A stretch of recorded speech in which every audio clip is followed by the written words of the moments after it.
നമസ്കാരം, എല്ലാവർക്കും പുതിയൊരു വീഡിയോയിലേക്ക് സ്വാഗതം. നമ്മുടെ കേരള PSC ഇനി നടത്താനിരിക്കുന്ന കമ്പനി ബോർഡ് LGS, പിന്നെ ബെവ്കോ LDC ഉണ്ട്, VFA ഉണ്ട്. അതും പിന്നെ അടുത്ത വർഷം നമുക്ക് LDC 2027 ഉണ്ട്. അപ്പോൾ LDC 2027 ലക്ഷ്യം വെച്ചുകൊണ്ട് ഇപ്പോഴേ പഠിച്ചു തുടങ്ങുന്നവരൊക്കെ ഉണ്ടാവും അല്ലേ. അപ്പോൾ അവർക്കൊക്കെ വേണ്ടിയിട്ട് ഒരു SCERT ടെക്സ്റ്റ് ബുക്ക് ബേസ് ചെയ്തിട്ടുള്ള മോക്ക് ടെക്സ്റ്റാണ് നമ്മളിവിടെ ഇനി സ്റ്റാർട്ട് ചെയ്യാൻ പോകുന്നത്. ചോദ്യങ്ങളുടെ നിലവാരം PSC ഉയർത്തിക്കൊണ്ടിരിക്കുകയാണ്. അപ്പോൾ അതിനനുസരിച്ച് നമ്മളും പഠിക്കണം. ഞാനിപ്പോൾ ഇന്നെടുത്തിരിക്കുന്നത് ഇന്ത്യൻ ജോഗ്രഫിയിൽ നമുക്ക് പഠിക്കാനുള്ള ഇന്ത്യൻ ഉപഭൂഖണ്ഡം എന്ന് പറയുന്ന ഒരു ചാപ്റ്ററാണ്. 7ാം ക്ലാസ്സിലെ സോഷ്യൽ സയൻസിലെ 6ാമത്തെ ചാപ്റ്ററാണിത്. അപ്പോൾ ഇതൊരു ചെറിയ ചാപ്റ്ററാണ്. ഇതിൽ നിന്ന് വളരെ കുറച്ച് ചോദ്യങ്ങൾ ഇതിൻ്റെ അകത്ത് ഉൾപ്പെടുത്തിയിട്ടുള്ളൂ.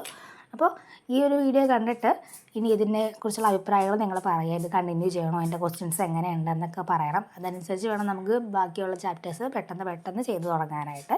അപ്പോൾ നമുക്ക് ആദ്യത്തെ ചോദ്യത്തിലോട്ട് പോകാം.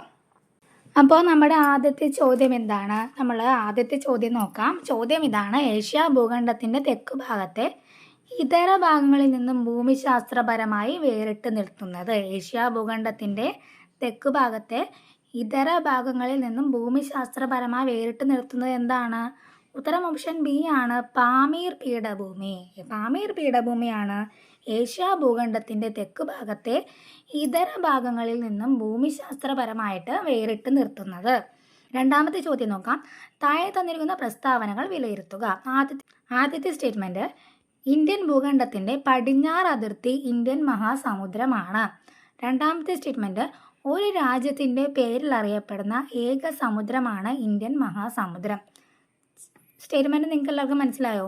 ഇന്ത്യൻ ഉപഭൂഖണ്ഡത്തിൻ്റെ പടിഞ്ഞാറ് അതിർത്തി ഇന്ത്യൻ മഹാസമുദ്രമാണ്. ആണോ?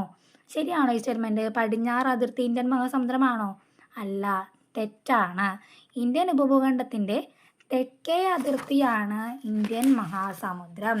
ഇന്ത്യൻ ഭൂഖണ്ഡം അല്ല, ഇന്ത്യൻ ഉപഭൂഖണ്ഡത്തിൻ്റെ തെക്കേ അതിർത്തിയാണ് ഇന്ത്യൻ മഹാസമുദ്രം. ഒരു രാജ്യത്തിൻ്റെ പേരിൽ അറിയപ്പെടുന്ന ഏക സമുദ്രമാണ് ഇന്ത്യൻ മഹാസമുദ്രം. ശരിയാണല്ലേ? അത് ശരിയാണ്. അപ്പോൾ ഇതിലപ്പോൾ ഉത്തരം വരുന്നത് ആദ്യത്തെ സ്റ്റേറ്റ്മെൻറ്റ് തെറ്റാണ്, രണ്ടാമത്തെ ശരിയാണ്. അപ്പോൾ ഇതിൽ രണ്ടാമത്തെ ശരിയാണ്, ആദ്യത്തെ തെറ്റാണ്. ഓപ്ഷൻ ഡി ആണ് ഉത്തരം വരുന്നത്. ചോദ്യം വ്യക്തമായില്ലേ? നമുക്ക് അടുത്തതിലോട്ട് നോക്കാം. അടുത്തത് നമ്മുടെ മൂന്നാമത്തെ ചോദ്യമാണ്. ലോകത്തിൻ്റെ മേൽക്കൂര എന്ന് വിശേഷിപ്പിക്കുന്നത്, സിമ്പിളാണല്ലേ, ലോകത്തിൻ്റെ മേൽക്കൂര എന്ന് വിശേഷിപ്പിക്കുന്നത് പാമീർ പീഠഭൂമിയാണ്. അടുത്തത് നാലാമത്തെ ചോദ്യമാണ്. ലോകത്തിൻ്റെ മേൽക്കൂര എന്ന് വിശേഷിപ്പിക്കുന്ന പാമീർ പീഠഭൂമി ഏതൊക്കെ പർവ്വതനിരകളുടെ സംഗമസ്ഥാനമാണ്? ലോകത്തിൻ്റെ മേൽക്കൂര എന്ന് വിശേഷിപ്പിക്കുന്ന പാമീർ പീഠഭൂമി ഏതൊക്കെ പർവ്വതനിരകളുടെ സംഗമസ്ഥാനമാണ്? ഏതൊക്കെയാണ്? Option B. ഇത് ഡി ആയിട്ട് വായിക്കണേ. ഉത്തരം ഓപ്ഷൻ ഡി ആണ്. നോക്കിക്കോ: ടിയാൻഷാൻ, കാരക്കോറം, കുൻലൂൺ, ഹിന്ദുക്കുഷ്. ഏതൊക്കെയാണ്? ടിയാൻഷാൻ, കാരക്കോറം, കുൻലൂൺ, ഹിന്ദുക്കുഷ്. അപ്പോൾ ഈ 4 പർവ്വതനിരകളുടെ സംഗമസ്ഥാനമാണ് ലോകത്തിൻ്റെ മേൽക്കൂര എന്നറിയപ്പെടുന്ന പാമീർ പീഠഭൂമി. പർവ്വതനിരകൾ ഓർത്തു വെച്ചോ: ടിയാൻഷാൻ, കാരക്കോറം, കുൻലൂൺ, ഹിന്ദുക്കുഷ്. കാരക്കോറം, കുൻലൂൺ, ഹിന്ദുക്കുഷ്, ടിയാൻഷാൻ. എങ്ങനെ ഏത് ഓർഡറിലാണെങ്കിലും പഠിച്ചു വെച്ചോളൂ. ഈ 4 പർവ്വതനിരകളുടെ സംഗമസ്ഥാനമാണ് പാമീർ പീഠഭൂമി. അടുത്തത് നോക്കിക്കോ. താഴെ തന്നിരിക്കുന്നതിൽ ഇന്ത്യൻ ഉപഭൂഖണ്ഡത്തിൻ്റെ അതിർത്തിയുമായി ബന്ധപ്പെട്ടതിൽ തെറ്റായത്. താഴെ തന്നിരിക്കുന്നതിൽ ഇന്ത്യൻ ഉപഭൂഖണ്ഡത്തിൻ്റെ അതിർത്തിയുമായി ബന്ധപ്പെട്ടതിൽ തെറ്റായത് ഏതാണ്? ഇതിൻ്റെ അകത്ത് ഏതാണ് തെറ്റായിട്ടുള്ളത്? നോക്കിയോ, ഇത് നമുക്ക് ഓരോന്ന് പറഞ്ഞു പോകാം അല്ലേ. ആദ്യം പറഞ്ഞിരിക്കുന്നത് വടക്ക് ഹിമാലയമാണെന്നാണ്. ആണോ? വടക്ക് ഹിമാലയമാണോ?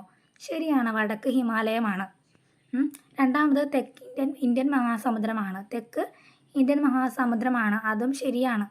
3 കിഴക്ക് കാരക്കോറം മലനിരകളാണ്. ആണോ? അല്ല, അത് തെറ്റാണ്. കിഴക്ക് എന്താണുള്ളത്? അരക്കൻ പർവ്വതമാണ്. അരക്കൻ പർവ്വതമാണ് ഇന്ത്യൻ ഉപഭൂഖണ്ഡത്തിൻ്റെ കിഴക്കേ അതിരെന്ന് പറയുന്നത്.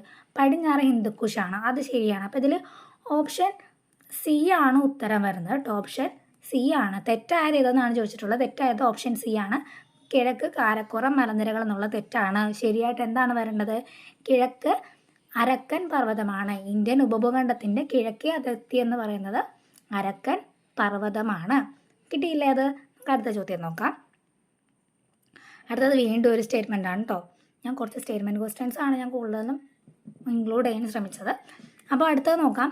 ഉത്തര മഹാസമുദ്രവുമായി ബന്ധപ്പെട്ട പ്രസ്താവനകളിൽ ശരിയായത് എന്തുമായിട്ട് ബന്ധപ്പെട്ടതാണ്? ഉത്തര മഹാസമതലവുമാണ്.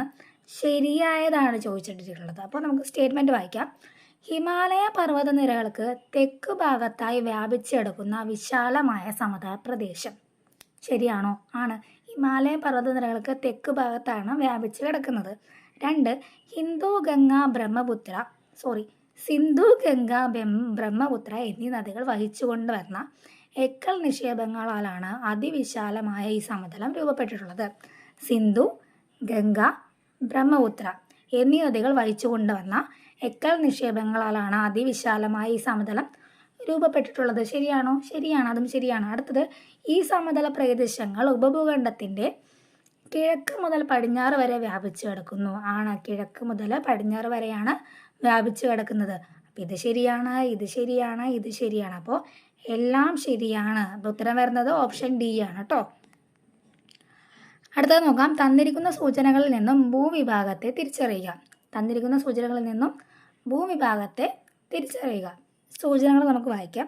ഉത്തര മഹാസമതലത്തിന് തെക്ക് ഭാഗത്തായി കാണപ്പെടുന്നു. സമുദ്രനിരപ്പിൽ നിന്നും ഏകദേശം 150 മുതൽ 900 മീറ്റർ വരെ ഉയരം, ഏറെക്കുറെ ത്രികോണാകൃതിയിൽ കാണപ്പെടുന്നു. ലാസ്റ്റ് സൂചന കിട്ടിയപ്പോൾ എല്ലാവർക്കും കിട്ടിയെന്ന് എനിക്ക് മനസ്സിലായി. ഏതാണ് ത്രികോണാകൃതിയിൽ കാണപ്പെടുന്നത്? ഓപ്ഷൻ ബി ആണ്. ഉപദ്വീപീയ പീഠഭൂമിയാണ് കേട്ടോ. അപ്പോൾ അത് മനസ്സിലായല്ലോ. 3 സൂചന. ഇത് ഏതാണ്? ഉപദ്വീപീയ പീഠഭൂമിയെ കുറിച്ചിട്ടുള്ളതാണ് പറഞ്ഞിട്ടുള്ളത്. ഉത്തര മഹാസമതലത്തിനു തെക്ക് ഭാഗത്തായിട്ടാണ് കാണപ്പെടുന്നത്. സമുദ്രനിരപ്പിൽ നിന്നും ഏകദേശം 150 മുതൽ 900 മീറ്റർ ഉയരത്തിലാണ്, ഏറെക്കുറെ ത്രികോണാകൃതിയിലാണ് കാണപ്പെടുന്നത്. അതാണ് ഉപദ്വീപീയ പീഠഭൂമിയെക്കുറിച്ച് പറയാനുള്ളത്. അപ്പോൾ നമുക്ക് അടുത്തത് നോക്കാം. 7ാമത്തെ ചോദ്യമാണ്. ഇന്ത്യൻ ഉപഭൂഖണ്ഡത്തിലെ കാലാവസ്ഥ പൊതുവെ ഡാഷ് എന്നറിയപ്പെടുന്നു. ഇന്ത്യൻ ഉപഭൂഖണ്ഡത്തിലെ കാലാവസ്ഥ പൊതുവെ എന്ത് പേരിലാണ് അറിയപ്പെടുന്നത്? ഓപ്ഷൻ എ ആണ്. മൺസൂൺ കാലാവസ്ഥ എന്നാണ് അറിയപ്പെടുന്നത്. അടുത്തത് 8ാമത്തെ ചോദ്യമാണ്. താഴെ കൊടുത്തിരിക്കുന്നവയിൽ സൂര്യൻ്റെ അയനത്തിന് കാരണമായത് ഏതൊക്കെയാണ്? ഓപ്ഷൻ എയിൽ ഭൂമിയുടെ പരിക്രമണം, ഓപ്ഷൻ ബിയിൽ ഭൂമിയുടെ അച്ചുതണ്ടിൻ്റെ ചരിവ്, പിന്നെ സിയിൽ എ മാത്രം, ഡിയിൽ എയും ബിയും. അപ്പം ഇതിൽ ഭൂമിയുടെ പരിക്രമണവും ഭൂമിയുടെ അച്ചുതണ്ടിൻ്റെ ചരിവും സൂര്യൻ്റെ അയനത്തിന് കാരണമാകുന്നുണ്ട്. അപ്പോൾ ഇതിൻ്റെ ഉത്തരം വരുന്നത് ഓപ്ഷൻ ഡി ആണ്. എയും ബിയുമാണ് കേട്ടോ.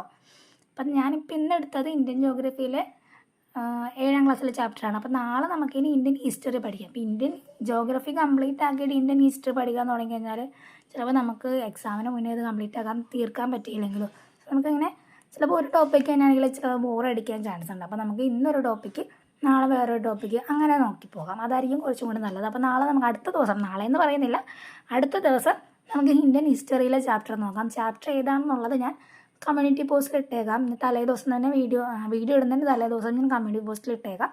അപ്പോൾ നിങ്ങളതൊന്ന് ജസ്റ്റ് ഒന്ന് വായിച്ചിട്ട് വരിക. അപ്പോൾ നമുക്കിത് കുറച്ചും കൂടി ഹെൽപ്ഫുൾ ആയിരിക്കും അല്ലേ. അടുത്തത് നോക്കിയോ. താഴെ തന്നിരിക്കുന്നവയിൽ ഖാരിഫ് വിള ഏതാണ്? തണ്ണിമത്തൻ, ഗോതമ്പ്, ചോളം, ബജ്ര. ഇതിലേതാണ്? ഓപ്ഷൻ ഡി ബജ്രയാണ് ഖാരിഫ് വിള.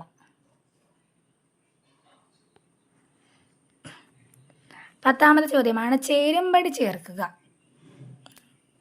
പയറുവർഗ്ഗങ്ങൾ, മൃദുധാന്യങ്ങൾ, പരുക്കൻ ധാന്യങ്ങൾ, നാരുവിളകൾ എന്നൊക്കെ പറഞ്ഞ് ചേരുംപടി ചേർക്കാൻ കൊടുത്തിട്ടുണ്ട്. അപ്പോൾ പയറുവർഗ്ഗം, ഇതിലേതാണ് പയറുവർഗ്ഗം? പയർ 1, 4 ചേരുന്നത്. ഏതുമായിട്ടാണ്? 1, 4. പയറുവർഗ്ഗങ്ങൾ, തുവര, പയർ. ഇനി മൃദുധാന്യങ്ങൾ എന്ന് പറഞ്ഞാൽ എന്താണ്? നെല്ലും ഗോതമ്പുമാണ് മൃദുധാന്യങ്ങൾ. ഇനി പരുക്കൻ ധാന്യങ്ങൾ ഏതൊക്കെയാണ്? ബജ്ര, ചോളം, റാഗി. ഇതാണ് പരുക്കൻ ധാന്യങ്ങൾ. നാരുവിളകളോ? പരുത്തി, ചണം. അപ്പോൾ ഇതിൽ ഉത്തരം വരുന്നത് ഓപ്ഷൻ ബി ആണ് കേട്ടോ. അതെ, അപ്പോൾ ഇതിൽ ഉത്തരം വരുന്നത് ഓപ്ഷൻ ബി ആണ്. 1 4 2 3 3 1 4 2 കിട്ടിയില്ലേ? ഓപ്ഷൻ ബി ആണ് ഇതിൻ്റെ ഉത്തരം വരുന്നത്. അടുത്ത 11ാമത്തെ ചോദ്യമാണ്. കൂട്ടത്തിൽ പെടാത്തത് കരിമ്പ്, പുകയില, പരുത്തി, ചോളം. അപ്പോൾ ഈ കരിമ്പും പുകയിലയും പരുത്തിയൊക്കെ നാണ്യവിളകളാണ്. ചോളം നാണ്യവിളയല്ല, ചോളം ഒരു ഭക്ഷ്യവിളയാണ്. അപ്പോൾ ഇതിൽ കൂട്ടത്തിൽ പെടാത്തത് ഓപ്ഷൻ ഡി ആണ്, ചോളം. അടുത്ത 12ാമത്തെ ചോദ്യമാണ്. തന്നിരിക്കുന്ന പ്രസ്താവനകളിൽ ശരിയായത്. പ്രസ്താവനകൾ: നെല്ല്, ചണം, ബജ്ര തുവര എന്നിവ ഖാരിഫ് വിളകളാണ്. തണ്ണിമത്തൻ, വെള്ളരി എന്നിവ റാബി വിളകളാണ്. ഗോതമ്പ്, പയറുവർഗ്ഗങ്ങൾ, കടുക് എന്നിവ സൈഡ് വിളകളാണ്. ഇതിൻ്റെ ഉത്തരം വരുന്നത് എല്ലാം ശരിയാണെന്നാണ്. അതായത് നെല്ല്, ചണം, ബജ്ര, തുവര എന്നിവ ഖാരിഫ് വിളകളാണ്. പഠിച്ചു വെച്ചോ, നെല്ല്, ചണം, ബജ്ര, തുവര. അപ്പോൾ ഇതുകൂടാതെ പരുത്തിയുണ്ട്, അരിച്ചോളമുണ്ട്. അപ്പോൾ അതൊക്കെയാണ് ഖാരിഫ് വിളകൾ. പിന്നെ തണ്ണിമത്തൻ, വെള്ളരി, റാബി വിളയാണ്. തണ്ണിമത്തൻ, വെള്ളരി, റാബി വിളയാണ്. ഗോതമ്പ്, പയറുവർഗ്ഗങ്ങൾ, കടുക് എന്നിവ സൈഡ് വിളകളാണ്. അപ്പോൾ ഇതിലെല്ലാം ശരിയാണ്, എല്ലാം ശരിയാണ്. അടുത്തത് ലാസ്റ്റ് ചോദ്യമാണ്. ഈർപ്പവാഹിയായ കാറ്റിൻ്റെ ദിശയ്ക്ക് അഭിമുഖമായി നിൽക്കുന്ന പർവ്വതങ്ങൾ. കാറ്റിനെ തടഞ്ഞു നിർത്തി മഴ പെയ്യ്ക്കുന്നത് മൂലം ആ പ്രദേശത്ത് വൻതോതിൽ മഴ ലഭിക്കുന്നു. അതുകൊണ്ട് മറുഭാഗത്ത് മഴ കുറയുകയും ചെയ്യുന്നു. ഇത്തരത്തിൽ മഴ കുറഞ്ഞ പ്രദേശങ്ങൾ അറിയപ്പെടുന്നത്. അപ്പോൾ ഈർപ്പവാഹിയായ കാറ്റിൻ്റെ ദിശയ്ക്ക് അഭിമുഖമായി നിൽക്കുന്ന പർവ്വതങ്ങൾ കാറ്റിനെ തടഞ്ഞു നിർത്തുന്നത് മൂലം ആ തടഞ്ഞു നിൽക്കുന്ന ഭാഗത്ത് മഴ പെയ്യും, അല്ലേ? അപ്പോൾ അതിൻ്റെ ഓപ്പോസിറ്റ് വശത്ത് മഴ ലഭിക്കുന്നില്ല. അപ്പോൾ ഇങ്ങനെ മഴ ലഭിക്കാത്ത, ആ മഴ കുറഞ്ഞ പ്രദേശങ്ങൾ എന്തെന്നാണ് പറയുന്നത്? ഉത്തരം ഓപ്ഷൻ ബി ആണ്. മഴ നിഴൽ പ്രദേശങ്ങൾ. അപ്പോൾ ഇതൊക്കെ SCERT-ൽ കറക്റ്റായിട്ട് കൊടുത്തിട്ടുണ്ട്. അപ്പോൾ ഇത്രയും ചോദ്യങ്ങളാണ് ഞാൻ ഉൾപ്പെടുത്തിയത്. ഇതൊരു ചെറിയ ചാപ്റ്റർ ആയിരുന്നു. അപ്പോൾ ഇത്രയും ചോദ്യങ്ങളൊക്കെ ഇതിൻ്റെ അകത്തുള്ളൂ. പിന്നെ ഇനി എൻ്റെ ചോദ്യങ്ങളും ഈ ഒരു സീരീസും നിങ്ങൾക്ക് ഹെൽപ്ഫുള്ളാണോ എന്ന് നിങ്ങളൊന്ന് കമൻറ്റ് ബോക്സിൽ അറിയിക്കുക. എന്നാലും നമുക്ക് വീണ്ടും നിങ്ങളുടെ കമൻറ്റ്സ് കാണുമ്പോഴാണ് വീണ്ടും അടുത്തത് ചെയ്യാനായിട്ട് എനിക്ക് കുറച്ചും കൂടി ഒരു എനർജി കിട്ടുന്നത്. അപ്പോൾ അടുത്തൊരു ചാപ്റ്ററായിട്ട് വീണ്ടും കാണാം. ഞാൻ ചാപ്റ്റർ ഏതാണെന്ന് കമൻറ്റ് ബോക്സിൽ പറഞ്ഞേക്കാം. തലേ ദിവസം ഇന്ത്യൻ ഹിസ്റ്ററിയിലെ ചാപ്റ്റർ ആയിരിക്കും.